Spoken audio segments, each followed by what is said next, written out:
Hello,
hello.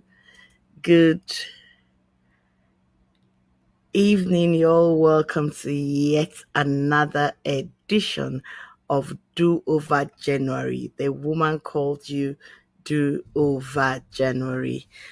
I don't know. I hope the connectivity is good this evening. Today is day 10 rather, of The Woman Called You Do Over January, where we have been handling self-care. It's our 31 days to declutter and deconstruct the mind to gain clarity. So today is our day 10. Today is our day 10. And for the last couple of days, we've been talking about self-care as a means of decluttering the mind. We've handled emotional self-care, we've handled spiritual self-care, we've handled social self-care. That was yesterday. And today we're handling mental self-care. It's my sincere desire that by the time we're done with this self-care, I think tomorrow should be financial self-care, but I said um if I have to handle it, I can just skirt through. That I need to get somebody who can actually lay down the rules for us as far as it concerns financial care. Yes, that's what I said. So I am looking at the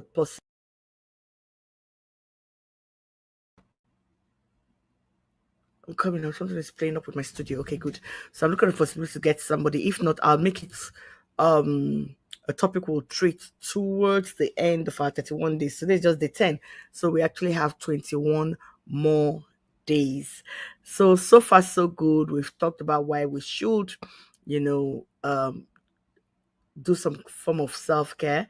We've already handled ways and means for decluttering. We've done our very, very significant brain dumping.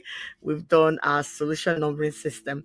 I think after we are done with today, one very important aspect I would want to bring up for us, and I would handle is the importance of vision boarding. Vision boarding not as a trend, vision boarding not as a hype thing, but vision boarding as an essential way of decluttering your mind. With the way things are happening, it becomes so important that we focus a lot on our mental health. And like I said, I'm not speaking from the perspective of a physician, no. I'm just speaking, from the perspective of someone who knows the importance of decluttering, someone who has experienced, firsthand what's the cost of having a cluttered mind, the cost of it. And on this other side, the benefits of having learned how to declutter my mind, the techniques that were used, the techniques that were employed, and how it's, helped. That's why I said for the financial aspect, I'd like to bring on somebody who knows more about that and possibly feature the person as we go on in the course of the 31 days. So today we'll be discussing the importance of mental self-care to declutter the mind. So I hope, at the end of this self-care series, which will tentatively end today till I can get somebody for the financial component of self-care, someone will begin to tick those boxes as to the checklists you would need to employ for any of the different components of self-care we've spoken about. So today is mental self-care. When we usually talk about anything that is mental, people actually just think it's something that has to do with colo, insanity. Okay, there's a screw loose, but that's not essentially what mental self-care is for. Mental self-care is not to take care of somebody who is running mad. That's not what it is.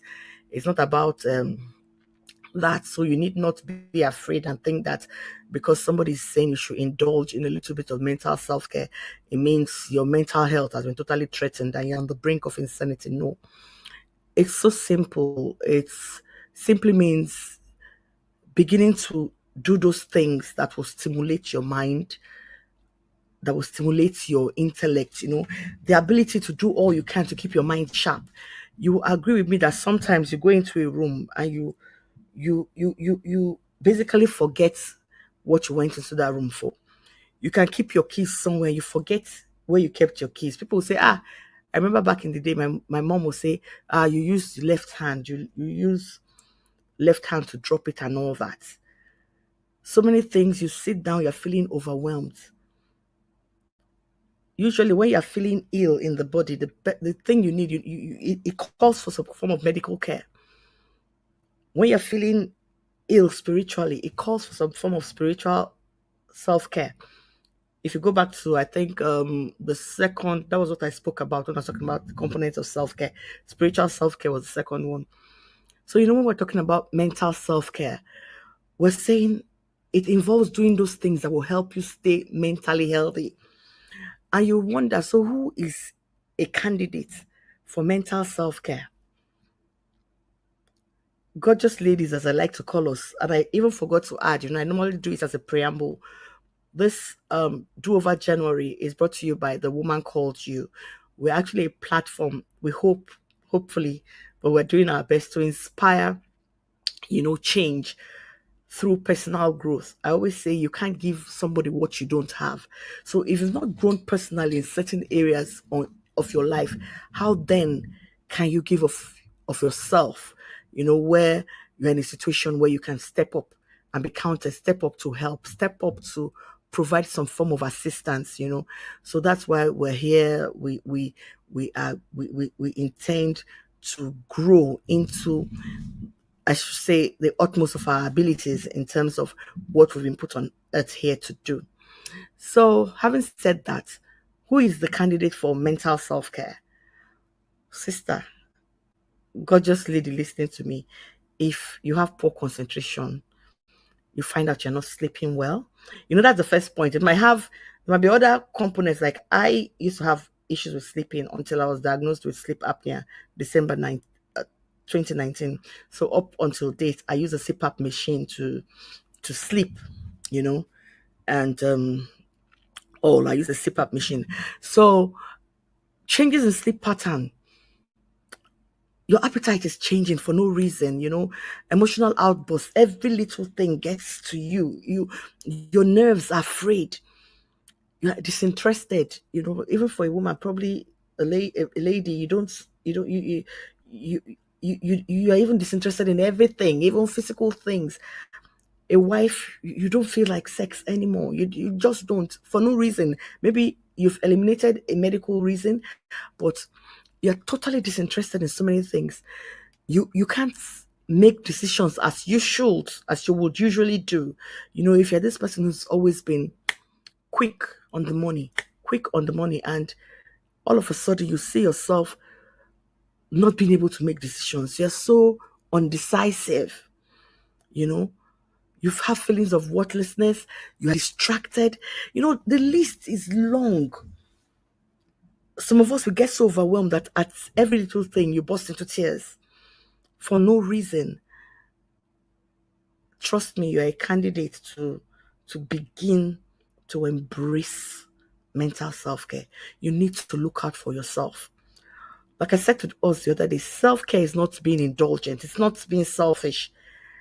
It's not, I always say it every week, it's not Machiavellian, like at any means, by any means necessary. No. It's you taking the decision and knowing that, look, I have to look out for myself. Just like I always tell people, when I had my journey, recovery and all of that, I knew I had to get better. I knew I was of no use to anybody. I knew that to continue to live in denial was betraying myself before even betraying the people who cared about me. So if you find yourself, in that space where your mood, everything about you is low, you're beginning to lose interest in everyday activity and all, I think you should just pause and consider some form of mental self-care. Maybe you would do all I would talk about now, and if you see it's not working, then you have to seek professional help. But you start, like I always say here, every time I remind people of what Apostle Ingogan said to me years ago, I always mention it. I've been mentioning it for the past 9 days. And she said, it's a big lie when people tell you you can't learn the art of using your left hand in old age. That the most important thing is what John Locke, the philosopher, said, that anybody can learn anything at any point in their life, so long as they learn it in stages. And let's assume that you've not experienced any of those things I listed above. My dear, for me, somebody like me personally, even at going on 52 now in a couple of weeks by God's grace, I just have to admit that as we grow older, your cognitive abilities, as they call them, they begin to somewhat diminish or decline. So whether you like it or not, you must do something that will cause your brain to stay active. And when your brain is active, it's not enough to charge to do that which will make you physically active. But if you can do those things that will make you mentally fit, it also constitutes mental self-care. And like I said, the 31 days are to declutter the brain, deconstruct so we can begin to gain clarity, construct the mind so we can begin to gain clarity. So one thing you need to embrace is mental health care. And when we talk about mental self-care, rather, I didn't say mental health care. Health, anytime health comes up, I mean, that's for the physicians. When we're talking about self-care, mental self-care is like giving yourself a well-deserved spa break. And you can do this in various ways. The first thing you can do for yourself when you decide, look, it's high time I do some mental self-care myself, I'll create some form of checklist. Like when I was talking about brain dump, I talked about the to-do list and all that. The first thing you need to begin to do is choose that, look, I'll give my mind a break. So I will be clear-headed. And how do you give your mind a break? If you go back to, I think it's day 4, I taught us one of the techniques to give our minds a break by the brain dump, where you just dump everything in your head, in your brain, everything that gives you wahala on a sheet of paper. If you go back, I don't want to take too much time. If you go back, you'll see what the technique entails. So you need to give your mind a break. You just need to stop. First thing I always like to tell people is that nobody is indispensable. Just apply the brakes. But this time it's not applying the brakes in terms of what you are doing physically, but what you are doing mentally. Offload those thoughts, offload those things, give your mind a break, do a brain dump, do a solution numbering technique, whatever it will take. Like I said, I don't want to sound preachy, so I'm not going to say pray. Pray is part of it. We did it 2 days ago when we talked about spiritual self-care and all that. So you need to choose, look, I'm going to give my mind a break. But like I said, every time you say you want to pause, the fact that you're pausing doesn't mean you're totally empty.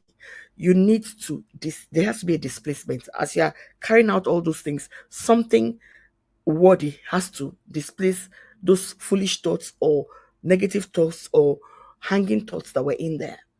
So when you decide to give your mind a break, the next thing you need to do is to begin to challenge your brain. For me, I found out not too long ago that I was unable to reel out phone numbers. I'm not joking. The only phone number I could just reel out like that was mine, my spouse. I couldn't even reel out my children's. I have one of my sisters, her phone number, maybe because we talk almost every day. I could reel out her phone number. And apart from that, I'm telling you, if I can't find my phone, I don't have the contacts of people. I used to have it. If I could reel out phone numbers, I knew my brain was getting slow. And it's true. I could walk into a room and like, what did I go there to do? So my husband introduced me to Wordscape. It's one of this, it's on iOS, but you have a lot of other options on Android and all of that. It's a word game. I started doing this Wordscape game. Solitaire that I left years ago, I went back to doing solitaire,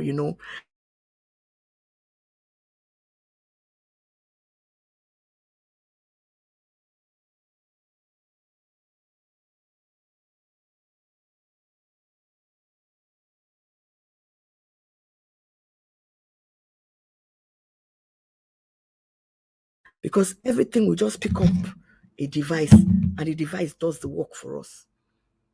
So I realized I had to start charging my brain. Sometimes I will sit down to do times table. I'm not joking. You need to challenge yourself. There are some people that will tell you, I want to learn a new language. I mean, right now it's funny. One of my younger sisters is learning Spanish. And it's so funny. And she says, Nene, you don't understand. I'm using this thing to kickstart my brain. So you see her every time she would, this thing like during the Christmas, she would speak into her phone to get you know, the Spanish translation of whatever it is she's saying. I'm like, I was asking her, do you plan it? No, no, no, no, no. So what are you doing? What can you do to challenge your brain? And like all I've been saying about self-care in the last couple of weeks, what I might do for self-care, whether it's spiritual, whether it's emotional, whether it's mental, whether it's social, as we discussed yesterday, can differ from what you would, you know, what kind of exercise you would take up for your self-care. It's not one size fits all. Definitely not. The next thing you can do, challenging your brain, you can reboot your brain. And when you reboot your brain, you'll see that you begin to engage intellectually. And let me tell you, it's not enough for me to tell you, reboot your brain. It will also be important if you know the things you can do to reboot your brain. So many of us will have bad sleeping habits. Bad sleeping habits. And I know, the doctors will tell us that one of the ways we can reset our bodies, we can replenish ourselves, our body replenish itself, is during sleep.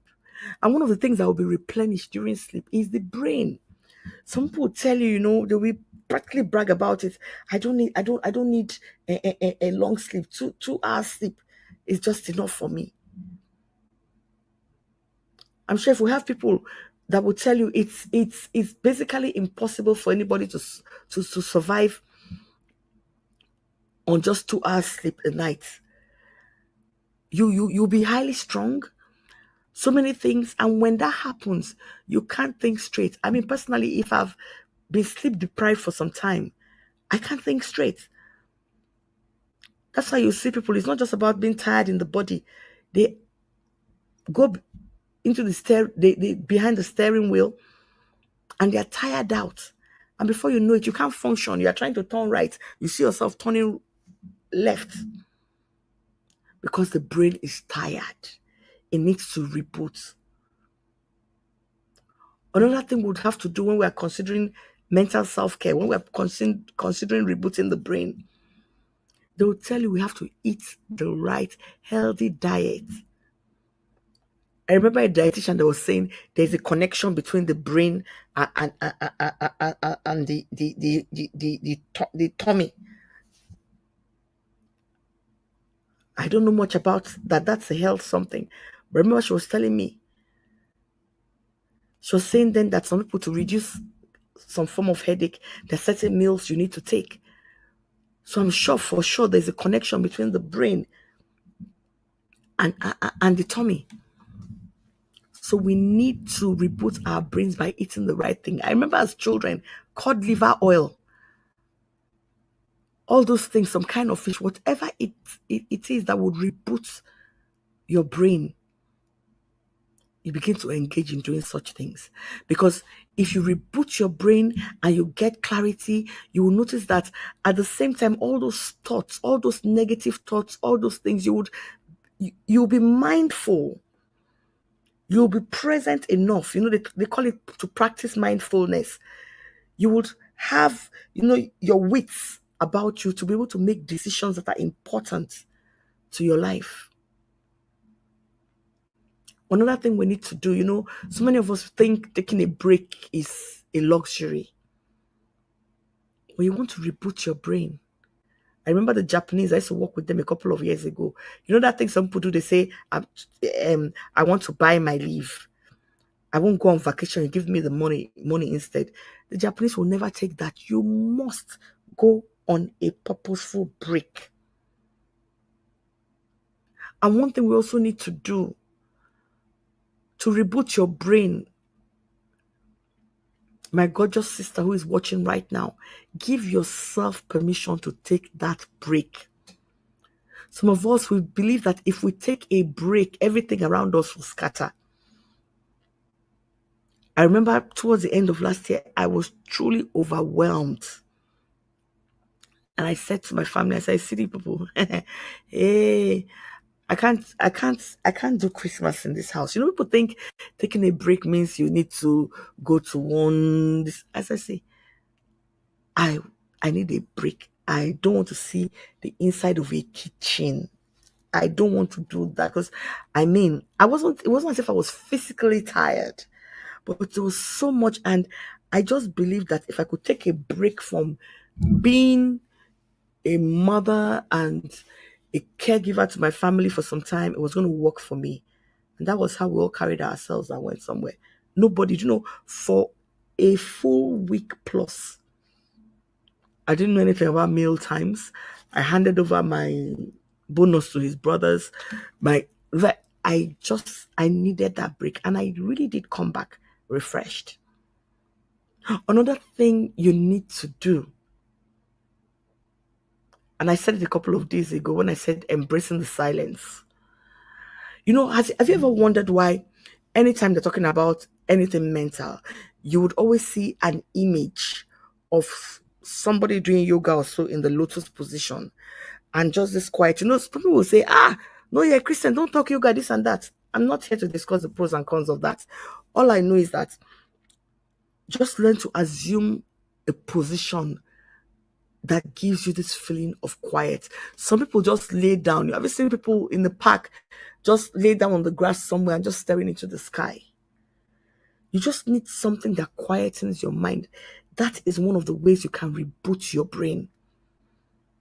There's this saying also in Japan, like I said, I worked with the Japanese, when they say, if everything else fails, breathe.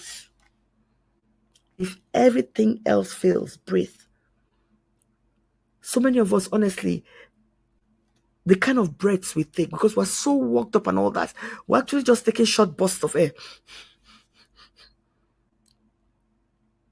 Just choose to just sit down sometimes, just be supine and just take in breaths.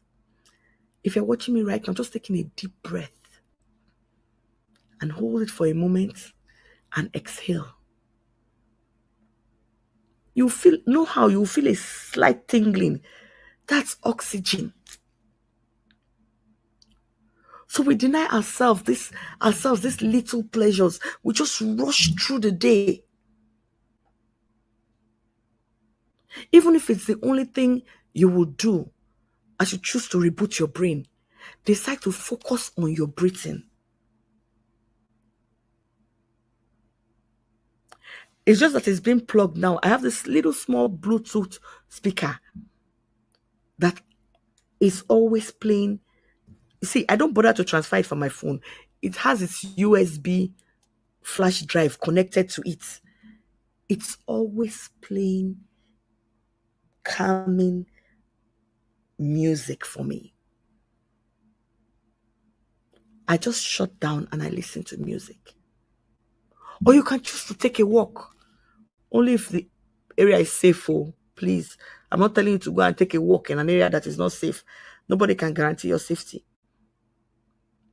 Go for a long walk. Do something. Just they always call it leave the crime scene. Yes, sometimes your life can be a crime scene. It's not as if when I'm talking about crime scene, I'm not saying it's terrible or something. No, no, no, no, no. Anything that is causing you to be overwhelmed is a crime scene, in my opinion. You know, I might be wrong, but anything that will cause you to be overwhelmed is a crime scene. Then the one that most people don't like hearing, I've been saying in the past couple of days, whenever I need to touch base on that, I say, look, in fact, sometimes people are like, no, no, you're not usually on Facebook now as you used to be before. When we see you, it's just to post scripture, what to say. That's because I literally had to take a break from social media. In fact, in the last couple of years, every first 3 months, I just go away from it. I just come in on my birthdays to acknowledge people. My birthday to acknowledge people, people's greetings and well wishes. Then I come back sometime in April. And I started doing that because, man, at the height of my political commentating or whatever it's called, man, sometimes the exchanges were so vitriolic, bitter, and all that. And it started following me out of Facebook. That I would sleep, I would just imagine something. I mean, it was really getting bad. So I learned to take a break from social media. And it's not as if it's a complete break anybody should do, but if you need to reboot your brain, you just need to step out sometimes, step away from the violence, step away from the verbal violence, just step away. So that's that for rebooting the brain. The next thing we need to do, if I didn't even put up this thing, so someone will know what we're actually talking about. The first one I spoke about, let me see if I can put it, because I just don't want to jump. I said number one. Sorry, I didn't put it on the screen. I like to put it so you can always scroll forward to see what it is. I said number one is give your mind a break so you are clear-headed. Number two, challenge your brain. Number four, reboot your brain so you can engage intellectually. Then number five now, that's the next I'm going to, is challenge your negative thinking. Some people, you don't know what I've been through. You don't understand this. If you're incessantly complaining to somebody, and when the person tries to give you their 2 cents, you still insist the person doesn't understand it. So what's the need? Sometimes we just go in circles and circles and circles, and our mental health, our mental space just continues to deteriorate. So a woman should make the decision today. If you're somebody, every time you're prone to negative thinking, try to challenge the status quo today. Challenge the status quo today. That I will do my best to stop thinking negatively. Every single thing, every single time is an opportunity to be negative. A woman has to take and make that decision today, that I will do my utmost, to let go of negative thinking. And funny enough, it will look good. It'll actually look good on you if I put it that way. Some of the ways you can, do mental self-care. Make up your mind. Make up your mind and say, I will not have those negative thoughts. Remember, it's not easy to say. That's why I taught us the brain dumping technique. You have to go back to that episode. I think it was day 4 or so. I'll check anyway because I'll do a run through. So you have to go back to the brain dumping technique. So the number 5 thing you need to do. This is a checklist. Remember, because like I said, everybody has different self-care techniques, have different self-care techniques that will work for them. So the fact that this one is working for person A doesn't mean work for person B. That's why I try as much as possible to run through quite a number of things, and then you just pick the one and give yourself the best fit and all that. The next one you need to do, which is very important, and I'm sure most people will consider this, for their own mental self-care checklist. Avoid toxic people.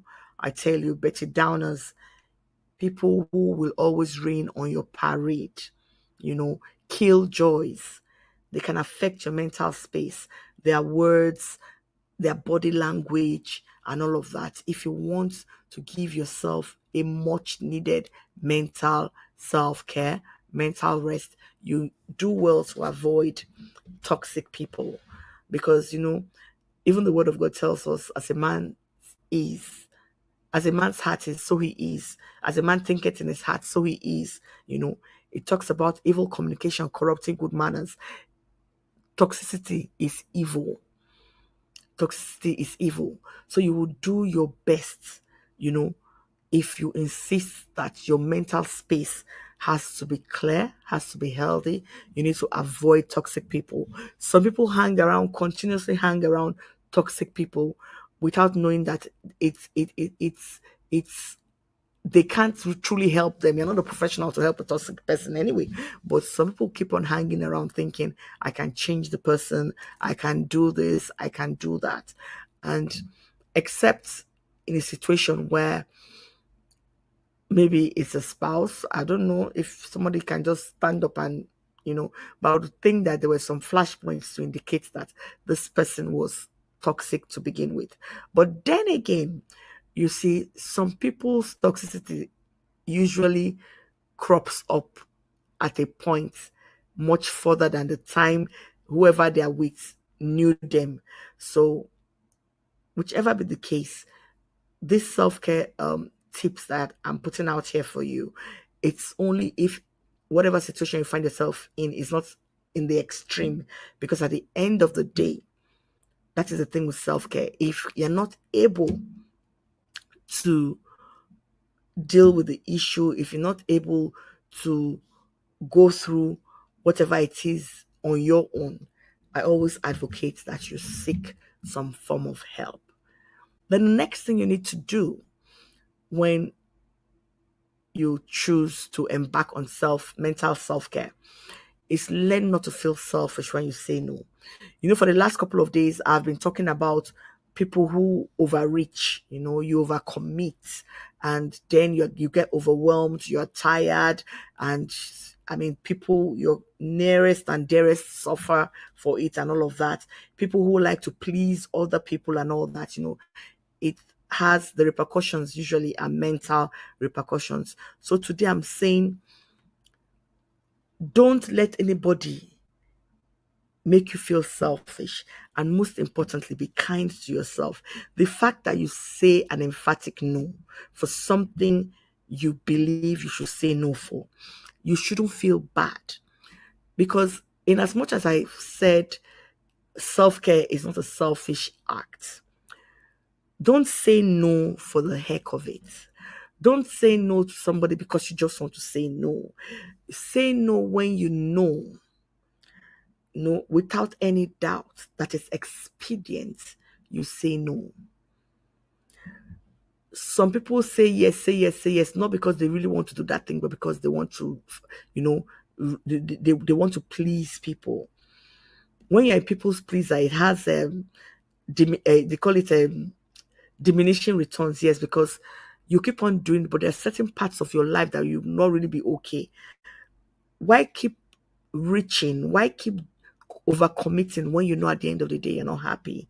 At the end of the day, you feel worn out and all of that. So today I'm saying to somebody, one of the components of mental self-care is for you to begin to train. If you're somebody who has always felt guilty when you say no, today you need to unlearn that train of thought. You need to understand that it's okay for you to say no. And you'll be surprised that when you don't feel selfish because you said no, even the person or the circumstance or the situation to which you're saying no to, they will all begin to come around. So today I'm urging you, don't feel guilty. This continuous vicious cycle of guilt should stop, because it's one of the things that can actually affect your mind, adversely. It can affect your mind adversely. Another thing you need to do when you're embarking on mental self-care, a gorgeous woman, I don't know if you're watching or you watch later, learn to take should out of your vocabulary. I should do this. I should be doing this now. I'm sleeping while I should be cooking. I'm here while I should be in church.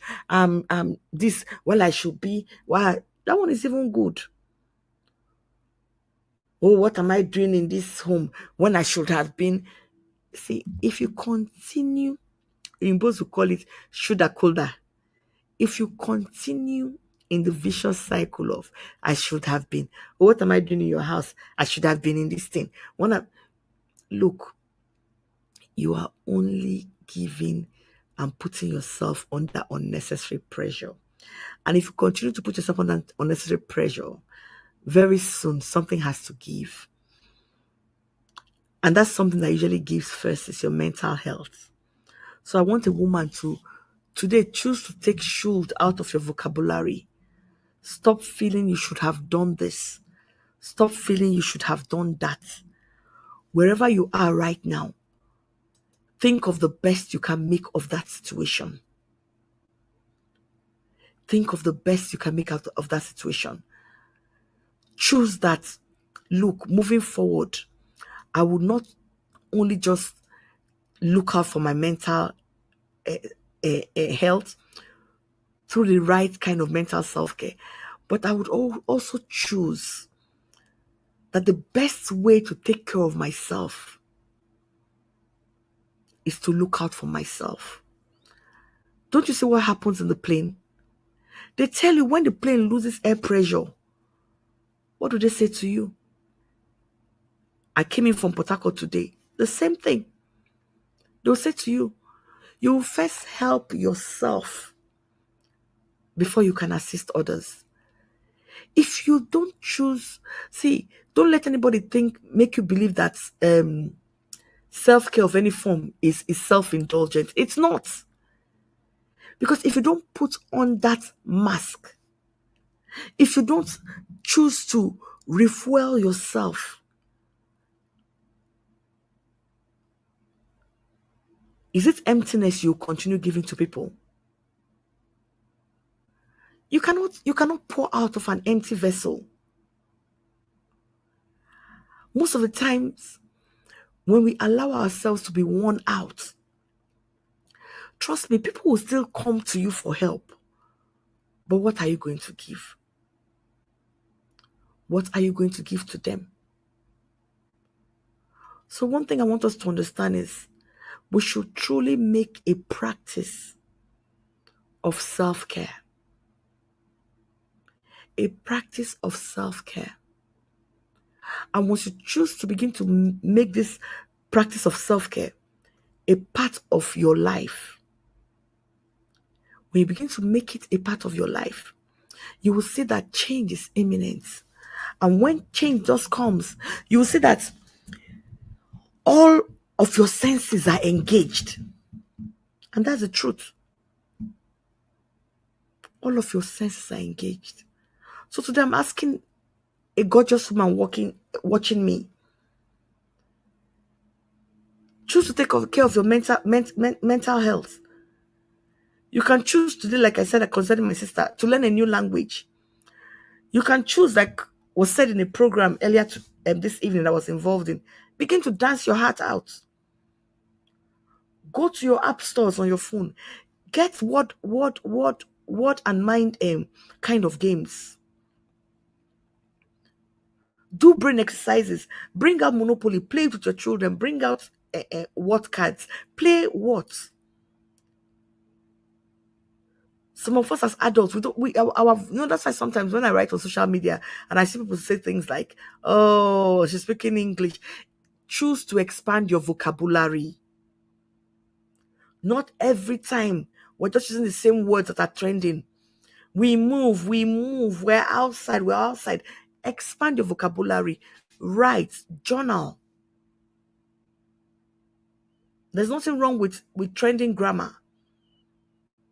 But write. There's some people I look forward so much to reading on social media. Just their ordinary posts. I want to read it because their language is colorful. I see, because before somebody can play with language, the person's mental state is alert. You are writing out that text. Don't fall for the temptation of using short captions to write texts. So many of us now, we only communicate with emojis. And I know, because even for me sometimes, I know when my brain is tired, you will see me putting up only emojis. Yes, the emotion behind the emojis might just be even as strong as the words I would have written to convey them. But I always know it's a sign of me being mentally tired. So today I'm saying to a woman, make it your priority. Look out for those signs that will indicate that you need mental self-care. In all the components of self-care I've discussed so far, learn to begin to look out for those signs that indicate that you need some kind of self-care in that area. And you see everything will just begin to pan out. Everything will begin to, fall into place. So I'll sign off with that. And tomorrow, like I said, we ought to be taking the financial aspect of self-care. But I said I would like someone who is, if not necessarily a financial guru, but somebody who would be able to dot the I's and cross the T's very well on that topic, because the person might just necessarily tell us how the importance of budgeting, the importance of this, and I'll be ready also personally to learn as well. So tomorrow we'll probably be going, we might just decide to start on another component, another awesome way we can declutter our mind. And from next week, we'll start with the deconstruction. And by the final week, we will begin to enter the realms of clarity. So thank you very much. For those of you who watched, I said thank you. For those of you who will be watching later, please remember to go see the other episodes. I know I made it easy with the captions, so you can just scrub and go to the next captions, so you know what is important to you. So till tomorrow, thank you. God bless you.